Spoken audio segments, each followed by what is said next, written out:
Hi, everybody, and welcome to the 15th episode of Theories and Thoughts with Arnya and Fancy. How y'all doing tonight? Sorry about last week. We had major technical difficulties. Nothing would go right last week. Nothing. Absolutely nothing. Every time we tried something, it didn't work. But we wanted to be here for y'all. It just didn't work. I don't even want to think about last week, but I do apologize because I was mad. It probably really showed too, but yeah. Well, we will get on with the episode. Again, thank you guys for being in tune to Theories and Thoughts. Our first news, now we'll get into what's happening. Our first topic to discuss this afternoon is Mont Belvieu. Teen won't be able to walk at graduation unless he cuts his dreadlocks. Thoughts, Fancy? Well, being that I have dreads, I did, look at the article, which I didn't find much on it, but basically they say that it's not the fact that he has dreads, but it's the length of the dreads. Now, one thing that I was curious about is, a lot of, well, not at this time, but there are stages or periods of time where you see like Caucasian people with like the longer type of hair, but I don't really think that's in right now. So I was just kind of wondering like if they happen to have any Caucasian people though within his graduating class that also, may have a issue with their hair length as well. But they said that the rule has been in place for 30 years or so. So it's kind of a catch-22. It seems like they maybe should have let him know way ahead of time, possibly as they were seeing his hair grow, especially if he was there for a full 4 years. But I don't know. I mean, can he not tie it up or something? My thought is I didn't see where it said the length. I'm glad you caught that. When I was looking over everything and also watching the news, because it is here in Texas, they were saying that it wasn't about the hair, that it was more about black and white. And I agree with you. More Caucasian people, they wear their hair long. So what's the deal? Hey, Sharona, what's the deal with him having it long? It's not like so long down his back. They look like they're shoulder length. Yeah. So there was a panel discussion with the school board. They were saying that white, Caucasian, however way you want to say, are making rules for black people. Now, my thought is, why do we constantly want to be a part of things that they don't want us to be a part of? Why we can't just make our own stuff? That's part of my thought. Because these things keep coming up. Different things. Oh, they're changing the rules because they don't like our hair. There was a situation in Louisiana, in New Orleans area, I think it was on the West Bank, where a young lady, she wore her hair natural or something like that. And she had braids in her hair, and the school put her out basically because of that. It goes back to, as you said, how long was he going to school? He's a senior now. They didn't see his hair being the way that it was before. They didn't notice all these things. They didn't notice the length. I'm sure everybody at that school don't have short hair. So what's up? That's my thought. Well, also, I just want to know that I think they did say that there was no diversity within the school board either. So when you said that about the white people making rules for black people, just noting that, but I don't know. I mean, it seems like I don't know if they're going to change it, especially if he's the only one. Maybe if there was somebody else that was dealing with the same issue, but by just being him, to be honest, I think he might have to cut it. Unfortunately, because I know how it feels. I haven't ever cut my locks, but I would never want to. So yeah. Well, I pray that he don't have to cut his locks. If it is what they say, a matter of the length, maybe he can lift it up, and everybody else that have long hair can lift it up. It's so unfair, and that's not cool. Moving on, Amtrak conductor tried to force NAACP exec to give up her seat. I mean, will we Rosa Parks now? After checking this out, I was like, really? We're still doing this? This is 2020. This is what we're doing in 2020, making people give up their seats because other people want it. From what I can tell from the story, the conductor said that they wanted to keep a certain area with no one in it. They wanted to keep those seats clear. Okay, well, put that person where you trying to put me.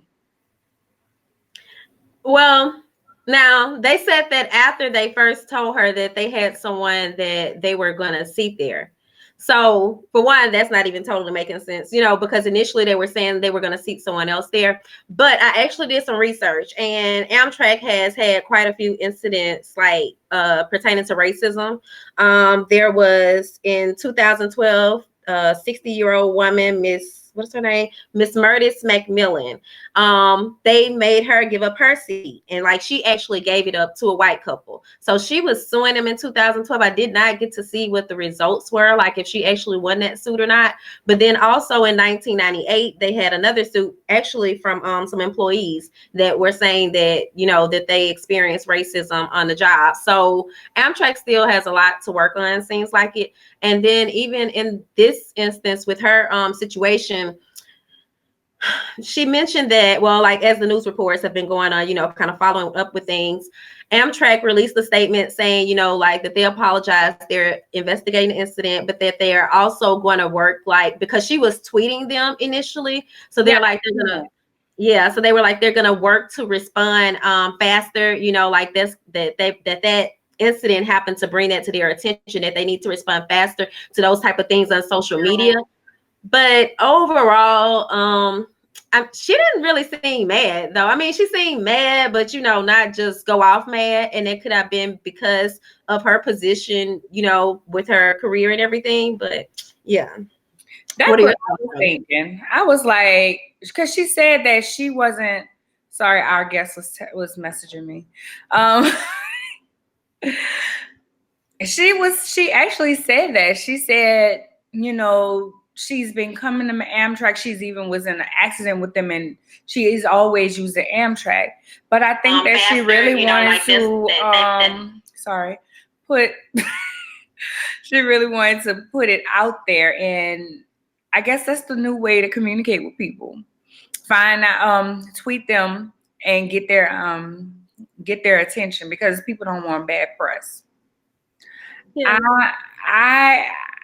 Something smell fishy to me.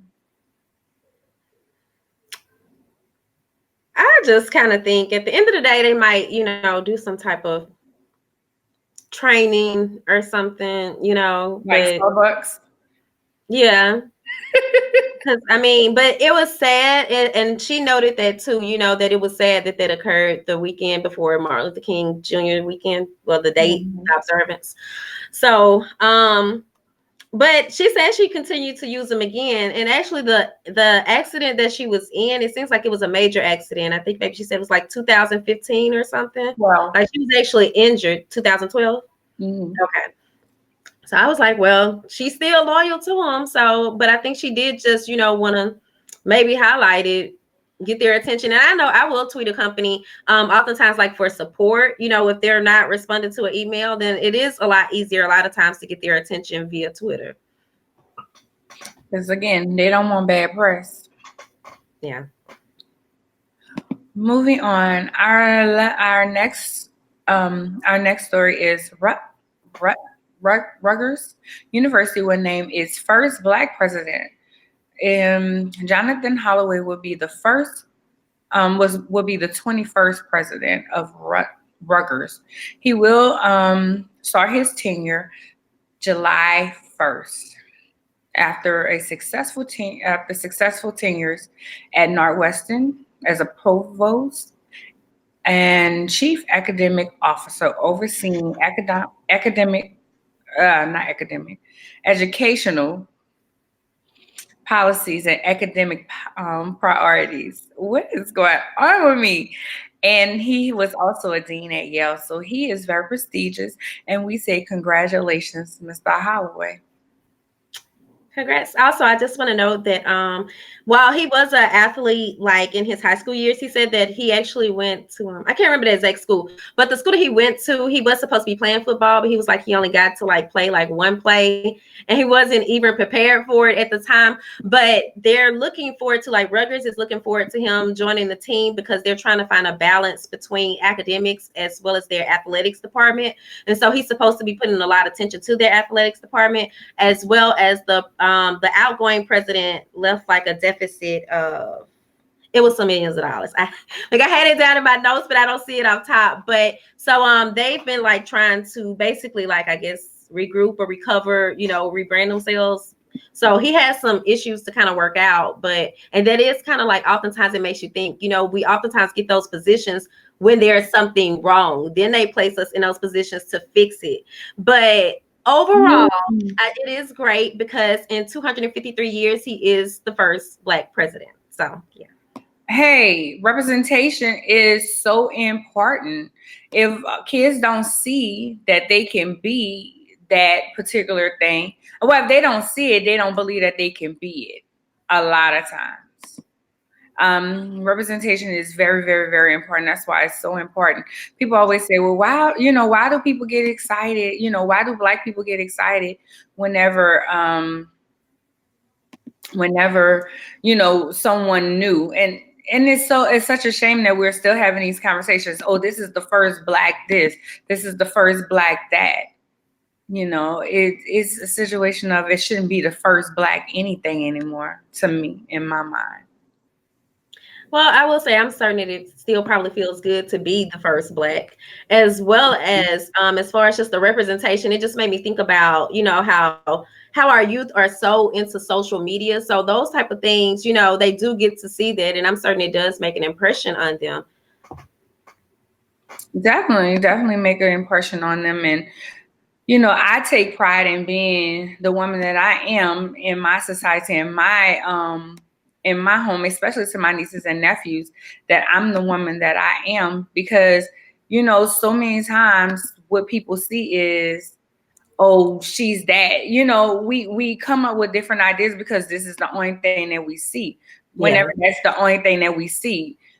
That's why I feel like, representation is so important. That's why I really wanted to do that story. We're becoming more and more presidents of prestigious universities and different things. He was a dean at Yale. That's big, Yeah. And it's a shame that we have to come in and clean up other people's mess. But hey, we've been doing that for some years now, huh? Yeah.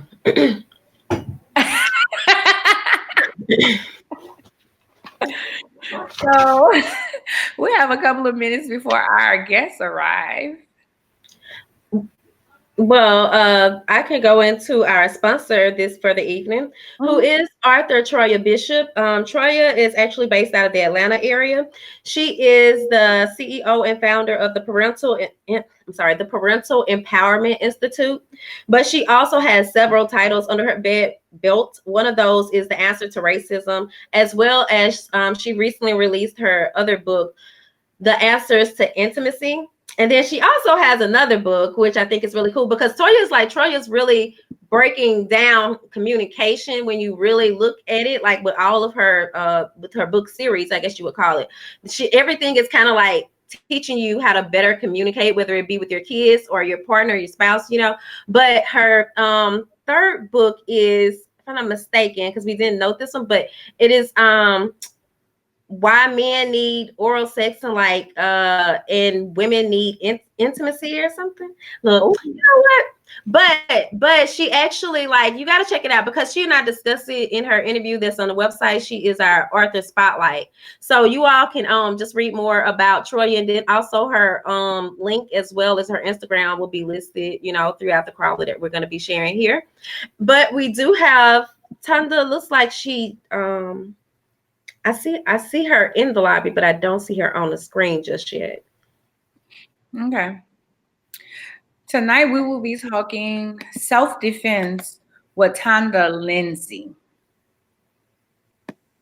Right. So while I'm waiting on her to appear, then I can go ahead on and read her bio. Just let you all know a bit about her. So Tonda Linsey is a self-defense instructor, veteran police officer, and entrepreneur with over a decade of policing experience in Metro Atlanta.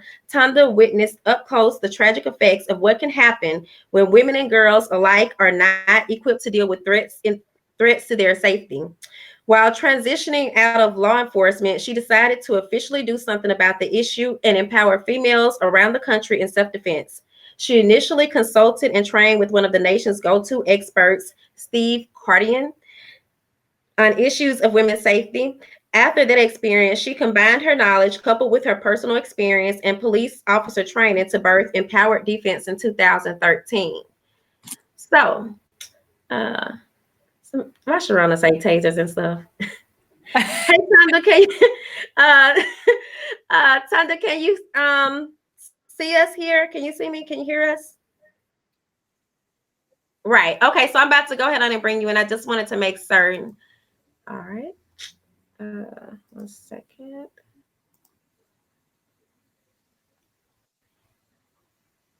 All right. And now you are in. How are you doing? Hi, everybody. How are you? Can you hear us just fine? Yes. Loud and clear. Loud and clear. What should I say? Survivor. I'm sure there's a story behind that. Yes. Survivor mentality. That's what it is. So on the back, I kind of took from, the Destiny's Child song, I'm a Survivor. Oh. So you can, yes, I teach self-defense, it's safety, but it's just life in general. We all have survived something, whether it's small or big. So yeah, it's a mindset. Self-defense is a mindset. Wow. I agree with that. And I did do your bio while we were waiting on you to come on. So they do know a little bit about you, but tell us a little bit about yourself as well as about your brand, Empowered Defense. Awesome. Well, I founded Empowered Defense in 2013 as I was transitioning out of law enforcement. And I didn't want to just abandon all of my experiences and knowledge and all that stuff and leave it there. So I'm like, how can I transition this into a different platform in a way? Mm-hmm. And self-defense kind of came to me. And then I found some techniques that actually worked, that women can remember in times of stress, and that you didn't have to study martial arts to remember, for years. It's not a discipline that will take a lot of time to be able to study and implement. So couple that with what I already had and started teaching self-defense classes. So that's a little bit about it. I wrote a book last year. Actually, yesterday was my anniversary, my book anniversary. Oh, congratulations. Thank you. So I launched a book last year called F Fear. It's a modern day women's self-defense guide.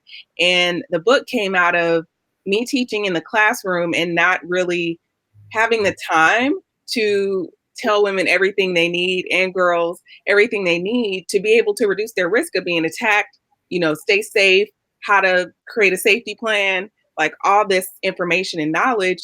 But I was only with them for an hour. And the fact that I may never see them again, self-defense is more than just fighting. There's a lot that comes before that we really have control over in reference to our response, our preparedness for it. And nobody knows about it. So I put it all in the book. Look, I like that because I listened to one of your other interviews and I noticed that you mentioned something like you kind of take a more holistic approach to self-defense, correct? Correct. Absolutely. When you talk about, protecting yourself, you are your greatest asset. So when you have confidence and awareness, and when you trust your gut and you know how to tap into that God-given intuition, it not only affects your safety, but it affects every aspect of your life, how you communicate with people, your job, your relationships, your willingness to face fear in different areas of your life and conquer those things that really, you may be afraid to do. So I just see a transformation all around. Right. Now, Arnya, did you, because I know I have questions, but do you have questions, Arnya, before I go into mine? You see how she just take over the interview? Don't go there. Introduction. Okay. My question would be, what would be some primary steps that you would tell someone when they come to your class, like someone like me? You know, we initially wanted to get you on because of Stalker Awareness Month and all the stalking cases that had been going on. So if I felt like I had a stalker, you know, what is something that I can do? You know, I guess that was 2-part questions. I'm sorry. No problem. Well, something that I created that I call the swivel technique are the basic self-defense principles that can help you stay safe in general. And this includes even stalking, because again, intuition is really your alarm system. And as women, a lot of times we discount the things that we're feeling, that we really know, okay, something don't feel right. Like, Right. and we discount that because, you know, you don't want to hurt somebody's feelings. You may just be uncomfortable and not want the confrontation, you know, a million reasons, right? But we really have to start trusting our instinct and trusting our gut. And there's a real brain gut connection, and part of that is why. So we have fear signals that our body is wired to really stay safe. So back to the swivel technique. when I was teaching class, well, when I teach class, I was telling my students, you know, keep your head on a swivel. You need to know what's going on around you, right? But I couldn't. What? I would like this. Yeah. So, you know, keep your head on a swivel. And I prayed about it because really I was always missing, like, just off the top of my head, I would always miss a principle. So I'm like, God, I need an easier way to remember these principles. Because if I can't remember, I know they can't remember all of them. And so I was already telling them that. And really what I got was an acronym. The S stands for scan your surroundings. And that is a part of the awareness part, right? W, we, not me. There's power in people. So once you're by yourself, it increases your vulnerability. Yeah. So stay with people. I, intuition, we already talked about that. You got to trust your gut. Start listening to what how your body is reacting, what that little voice in your head is saying, and really take action on it, because it's better to be safe than sorry. The V is voice speaks victory. So a lot of times we can de-escalate situations. We can really save ourselves from situations just by using our voice. Maybe it's screaming, maybe it's just verbalizing a command, you know, stay away from me, get back, calling for help, you know, use that voice. And then E is escape, don't wait. If you can run away from a situation, do that. It's okay. So knowing your escape routes, you know, taking a self-defense class, knowing how to defend yourself, that helps you escape. And then L is my favorite. Levels save lives. And levels are basically barriers. A barrier can be other people. It can be your car, a locked door. Barriers are putting distance between you and a threat. So if somebody can't physically get to you, then it's a lot harder to harm you, right? Right. So that's principles kind of put into the swivel technique, and it's something you can easily remember to just reduce your risk of attack. So back to the stalking, most of the times people who are being stalked, it's somebody that they know, and it's never the person's fault. That's not what it's about, but it's about, again, reducing your risk, taking action immediately when you get those signs, when you see those signs, taking threats seriously, alerting people, authorities about what's going on. And really, I can't harp enough on intuition.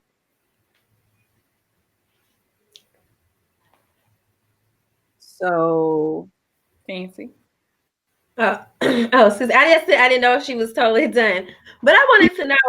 Yeah, those are just a few things that I would say. And like I said, the biggest thing is just really intuition, and believing when people show you who they are, believe in it. And so just because I know, like, I mean, usually, especially when we really practice our intuition, then we strengthen it, and you can kind of be certain. But I'm just curious, and this is possibly, I mean, it's not even totally self-defense, but I'm just wondering, in an instance where it's maybe your intuition is wrong, like how do you even play that off? Just thinking, because now though we have possibly even more heightened awareness because there is so much in the news, So I'm just wondering, like, what would you just say? I'm sorry, because also I was thinking about when you said that about using your voice, and I know oftentimes, just from stuff we saw on TV, people will get quiet, whereas you would think, oh, why don't they scream, but then I'm like, well, what if you do scream or you do something? Do you just apologize to that person if it's really not, that type of situation? Well, the thing is, you really don't know. And the way I see it, if well, it can be a woman too, I guess, but predominantly it's usually, for a female, other men that you may know or have an acquaintance with, or maybe we're dating, etc. I actually had a friend of mine currently who was being stalked. She didn't know who the person was. At least it may be somebody she knows, but it's not anybody who she's aware that she knows. Mm-hmm. Yeah, I would say apologize. Hey, my bad. But just think of it as it's okay to be wrong. Like, it's okay to make a mistake. And if that person is vested in your safety, then they will be okay with that too. Like, if you're wrong and maybe they had no ill will towards you, then the fact that, because I look at it like this, I am my sister, I am my brother. People say I am my brother's keeper, sister's keeper. No, I am them. So I am invested in my sister or my brother's safety and their well-being. And if I need to do something to make them feel safer, then I'm going to do that. And if they were wrong because of something that they felt, then it's going to be a conversation that will help them understand what they were feeling so that they can maybe alter or learn from that situation versus like somebody going off and calling me out my name because, oh, they weren't trying to attack me or follow me. Right. No, it's not like that. So trust your gut. If you're wrong, it's okay, but at least you're safe. Right. Okay. I was just curious about that. Did that answer or kind of answer your question? I apologize. No, you really did. Because initially, I had other questions, but just as you were speaking, that just kind of came to mind. Like, well, wait, what if you're wrong? Because I guess I'm one of those type of people that always kind of, I'll my gut, yeah, but there's always be kind of a little bit something else that kind of makes me wonder.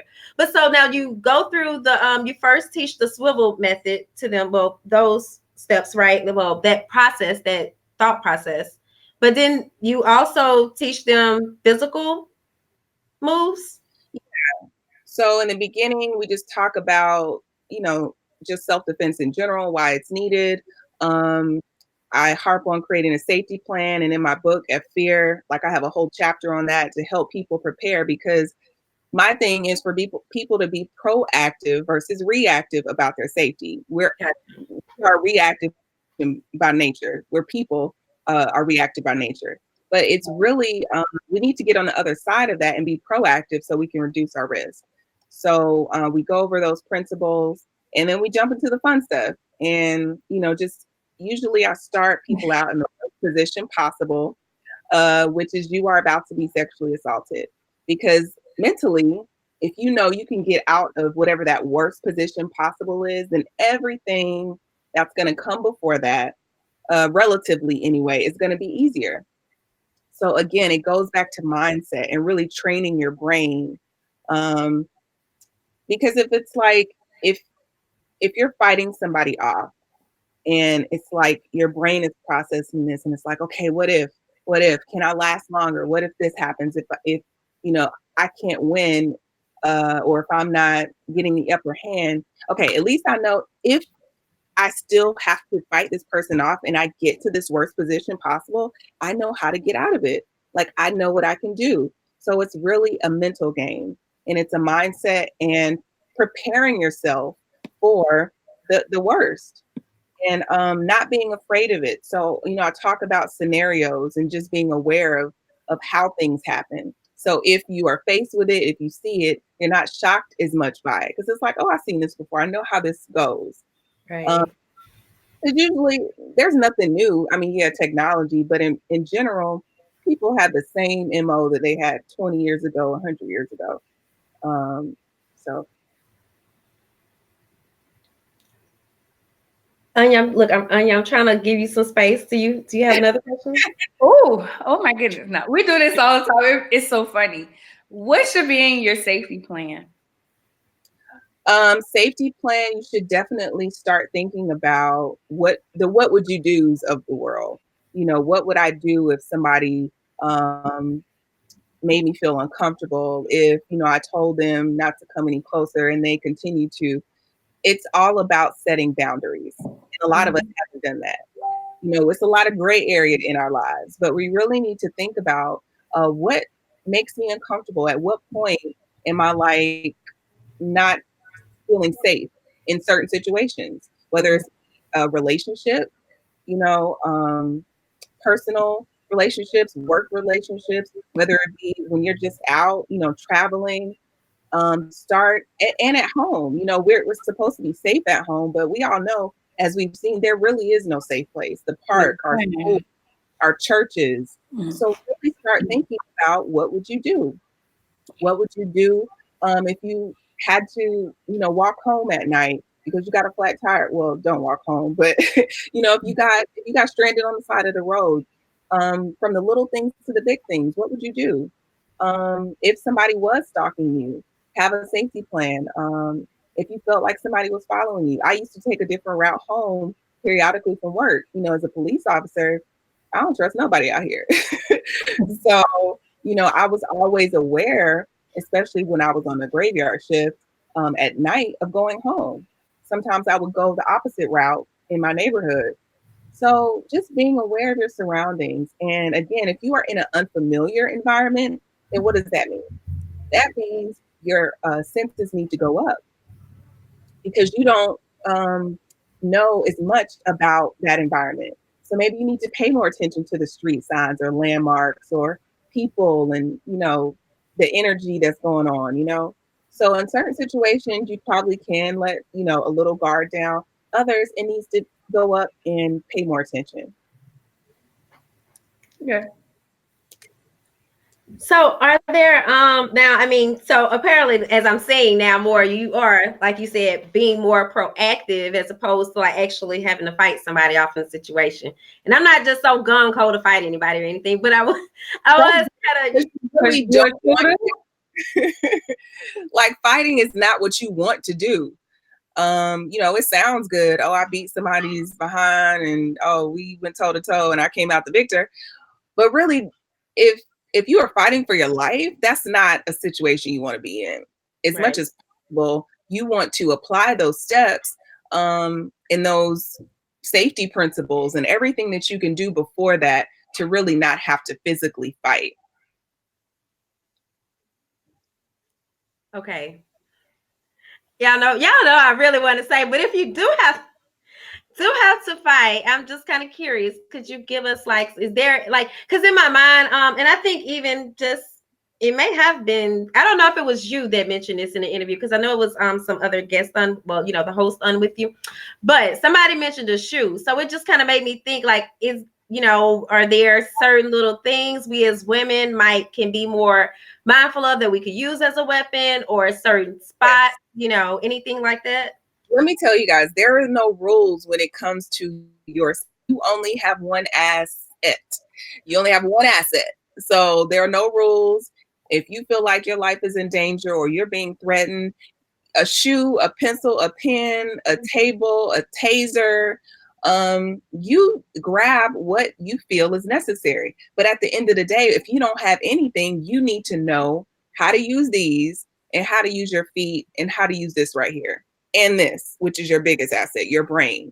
So that's why I harp on training your brain. But the red zone is, you know, the head. And when I say red zone, your target areas, right? Mm-hmm. Head, the torso, the groin, like all that up in here, is where your target is.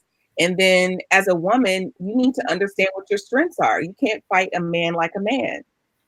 So if you sit up there, and I don't know if you guys seen this video, I posted it on my Instagram page last year, but this lady and a guy, a bartender, had gotten to an argument, I think, over like a parking space or something. But you know, he was a racist or whatever, and they were having a verbal altercation.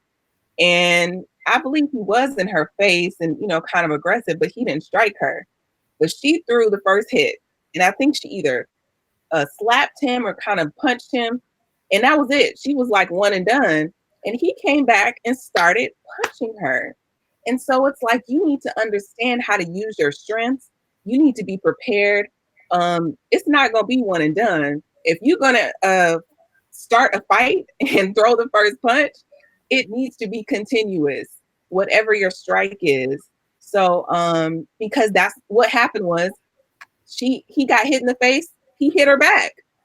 That's what a man is going to do. It's going to be blow for blow. So where are we stronger as women? Upper body or lower body? Lower. Exactly. So our strengths are not the same as a man. So if you get attacked within the first few seconds, likely you're going to end up on the ground. Now, most of us as females, that's not a place where we're comfortable. You know, you feel vulnerable on the ground, but really that can be for you. So you need to know what to do. You need to learn how to kick, how to protect yourself. That really is a leverage point for you. But many women don't know that. So they have fear about being on the ground.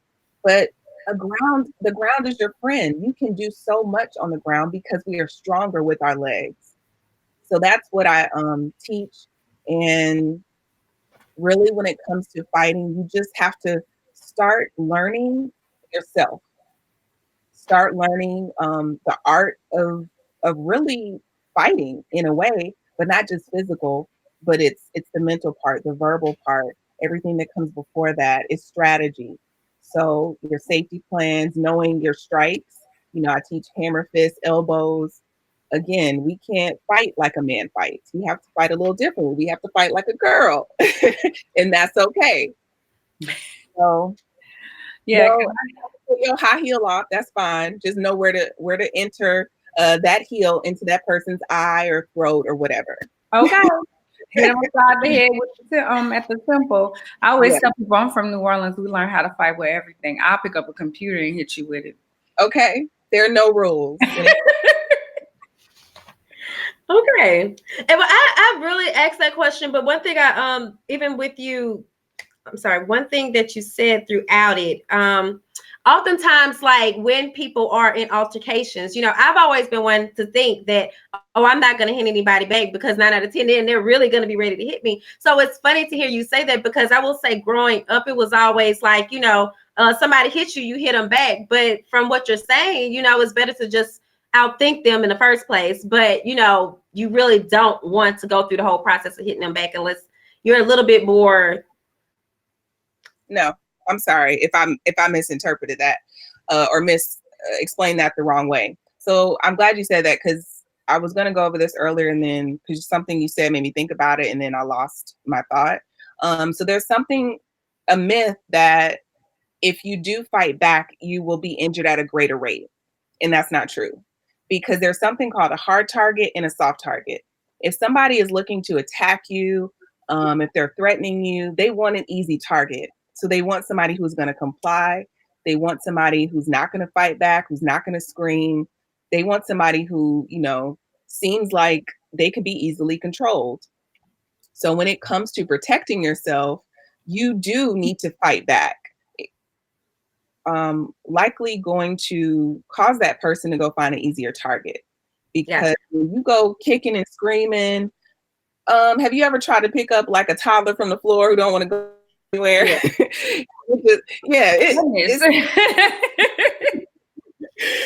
So you want to make it as hard as possible through through, you know, levels and barriers, you know, the swivel technique. You want to make it as hard as possible by being a hard target, somebody who is confident. And that goes with how you're presenting yourself, your energy, the fact that you're making eye contact, the fact that you're telling somebody, hey, get away from me, that you are indicating that you are a hard target. You are somebody who is not going to be easily controlled, manipulated, who is not going to do what they say, because you want them to face their fear, which is getting caught and getting hurt. So by fighting back, by screaming, by making a scene, you are helping that attacker, that threat, face their fear. And you're increasing your opportunity of escaping and coming out of that situation alive and less harmed. I'm so glad we went there and like further explain that. I'm glad that we caught that, because I was really under the impression that, okay, that is not what I was saying. But in the example, I'm like, no, you can't just hit somebody and then just stand there. They are going to hit you. Okay. So if that's what you choose to do, I'm just saying follow it up with some combinations. Go crazy. Like, if you're gonna hit a man first, be prepared. It's coming back at you like 10 times worse. Right. But yeah, if you can avoid all that, of course, hey, walk away, call for help, whatever. But definitely fight back. So, do you have any other events or projects that you care to share before we wrap up? Absolutely. So I started a coaching program. So I do one-on-one coaching. I'm launching a membership program. So stay tuned for that. You guys can follow me at Empowered Defense on Instagram and Facebook. The F Fear Chick as well on Facebook. But I'm always doing classes around the country. I'll go abroad this year. And doing speaking engagements with the book, which is F Fear. This is the book. There we go. Modern Day Women's Self-Defense Guide. And these are my hoodies. So if you guys want that too, but hey, I come to churches, nonprofits. If you have a friend girl group, or actually I just did a mommy and daughter class in Atlanta last month. That was amazing. Because we have to start younger. Yeah. It's when we're starting, in college, or, once we good and grown in 30s and 40s, this should be like our ABCs and 1, 2, 3s. We have to start training our young women and girls, our young girls, even the boys too, how to protect themselves, how to listen to their bodies and, their intuition. So when they get older, it's not a foreign thing to them. Right. Yeah. Totally agree. Thank you so much for joining us tonight. Thank you guys for having me. I really appreciate it. Hopefully those are some gems for you guys. And I'm doing a webinar. Actually, sorry, I forgot. Saturday. I'm doing a webinar on Saturday and going more in depth about these things, talking about everything in the book as well. So it's a self-defense webinar, going over everything you guys can do now and some techniques as well. Okay. Well, all right then. Thank you so much, Tonda, for coming on. And also, I do have your link in your IG in the crawler. So if anybody else, if you want to visit her website or follow her on Instagram, then definitely check out the crawler. And Anya, you have anything else? Nope. Just thank you, because Fancy always talking about how she ain't gonna fight somebody, and I be like, girl, I wish they would. They don't want to come. Come at New Orleans, baby. All right. She be like, I'm not doing that. I be like, girl, I'm gonna knock them out. They don't want this. Tell them move. Yeah, you a hard target. I like that. Thank you so much. I appreciate it. All right. Bye-bye. Bye-bye. That was good. Yeah. That was good. It really was. And very informative, because it was still like a lot of things that I just wouldn't have just automatically thought of. I don't really oftentimes think of self-defense stuff. And when she was like, what if, I would probably be the what if person, So I'm glad that, I actually listened, and I'm gonna definitely retain all of that. I'll probably end up watching this again. See, and I'm the person that zones, I was like, so I can remember that part too. Yeah, like watching where people are, and that's how I am in self-defense. I'm always watching my environment. I remember when I used to work out outside in some other apartments, and this guy was like, it is so amazing you're here every day. And that spooked me, even though he was saying, thank you. I mean, not thank you. I was saying thank you to Allison. But sorry. Although he was giving me a compliment, I got spooked. And I was like, I'm not going that way no more. Because if he's seen that there was a pattern, other people can see that there's a pattern. And that was really good. That was really good. So yep. Moving on. Well. Oh, well, I was gonna go into our you're gonna talk about the mugs, tumblers. Go ahead. Thirsty. Wait, what did she name? The Never Thirsty Tumbler. Because we're doing better in 2020. Yes, as y'all can see, Fancy and I have been drinking out of our mugs tonight. I drink out my mug every day. How about that? My water. I just have water. It's just water today. Anyway, so in order to purchase your tumbler, please go on our website. You can find the link on our website, and I'll put it in the comments also. They are $35. Go ahead and support us, y'all. Support us. We coming out with some more apparel also, but the first thing is the tumblers, because we like tumblers. And why not represent ourselves? And it's so important to stay hydrated. Also, Anya has been going hard with the Swagger Get Fit Challenge in the group. I've been slacking still, but I have been working out though. I just hadn't had much time to try to like talk to y'all or anything, but I've still been doing my little yoga thing and my stretching and so on. So I'm still active. I just gotta talk back, I guess. Oh, that's what it is. If you are on this getting fit journey, Swagger Fit Challenge is where you want to be. We do talk about my girl. She's been posting her food, her workouts. She's just doing it big, and it's really good food. She's fasting also, so y'all know I start fasting Sunday, so we're gonna see how this eating gonna go after that. But I've been doing really good, and I've lost a lot of weight. I post my weight every week to just show that I am still doing this thing, and it's good to be around other people that's trying to do the same thing. So right. And also tonight's sponsor is Win Tour 2020, which is they're starting off in Baltimore January 31st through February January 31st through February 1st. But then they also have 4 other cities that are listed, and this tour is presented by Women Ignite Now. Let me share the crawler with you all.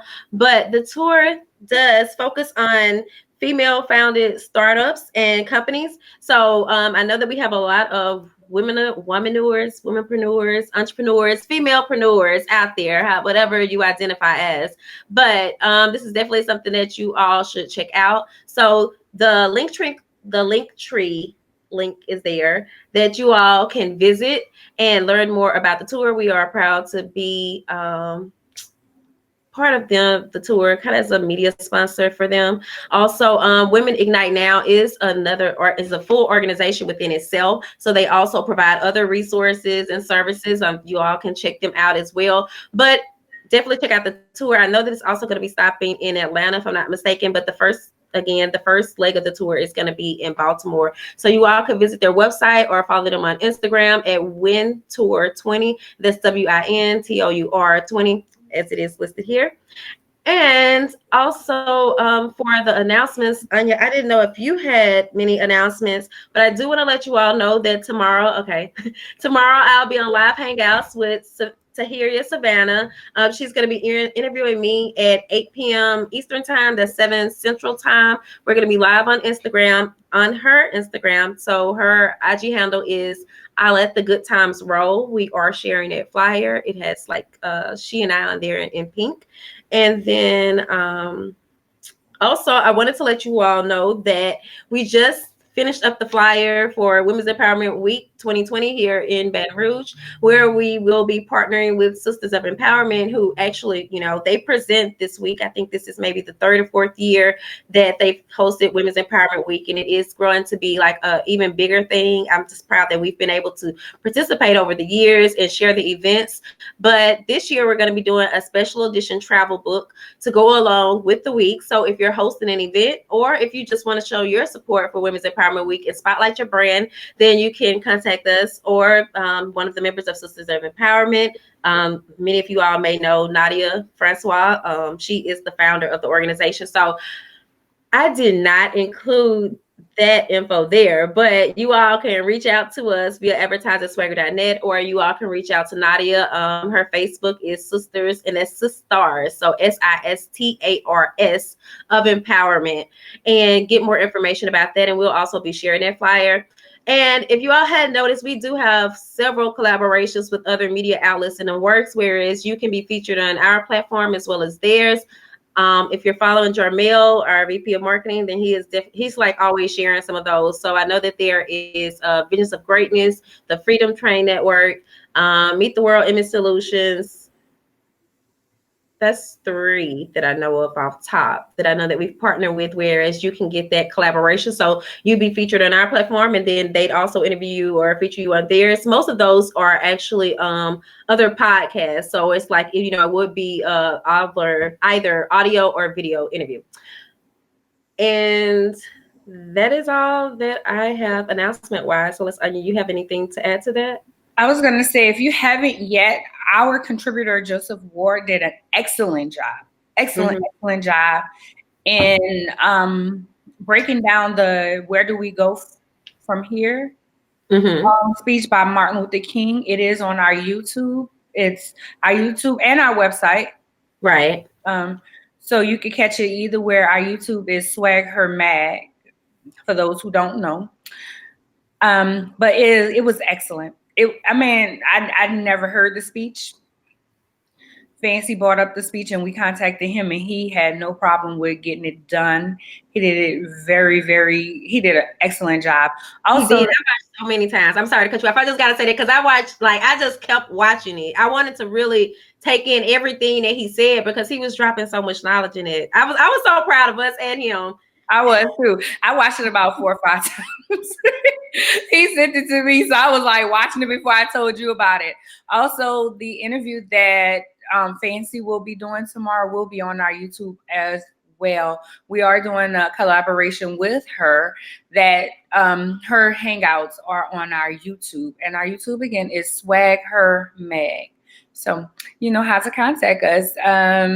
Remember, you can always contact us. Find out what's on our what we have going on our website, swagher.net.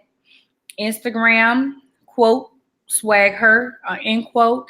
On Instagram and Twitter, it is Swagger Magazine. So we're doing some big stuff, y'all. We have some excellent content. I'm not just biased about this. This is some excellent content that we really want to get out there. I mean, from business tools to just things like that, Martin Luther King, to just learning more about other entrepreneurs and people, movers and shakers out there in the world. So, yeah. I just want to say I'm like proud of all of our teams, because even with both Joseph and Tahira, they both contribute to the magazine as well. So Joseph has his blog on the website On the Shoulders. So that's like a Black History blog. Tahira does a lot of different things pertaining to social injustice and like community activism, things along the lines of that. So definitely check out the website. And we have really been just like up in the content. I'm proud of everyone has just been really giving more, and that's a really good feeling. I feel like what we're providing is of more value. Jessica Canty, if you all are not following her, she does the lives on Instagram,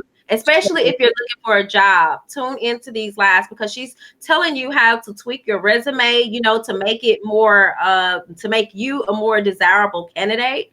And that is what she does for a living. So she really knows the ins and outs. And we just actually published one of her videos where she's sharing tips for if you're interested in getting a government position. So I encourage you all to check that out. Also, on Thursday evening, if I'm not mistaken, Tara Fontenot is going to be doing she's going to be sharing tips on the Facebook page. as far as how to keep accounting lit. So I'm interested to see how that goes because I don't like accounting. But any entrepreneurs out there or other business owners, definitely you would want to tune into this. And I think that is everything, y'all. We've been sharing a lot of flyers. It's been a lot to get out. You might see some on Instagram that you don't see on Facebook and vice versa, but we do have a lot going on. So I do encourage you to, just stay tuned. And also don't forget to check us out on Spotify. We would like to get our followers up there. Turn us on and just let it play. Like, play us in your workplace or something. Okay. All right then. So peace and blessings, y'all. Peace and blessings.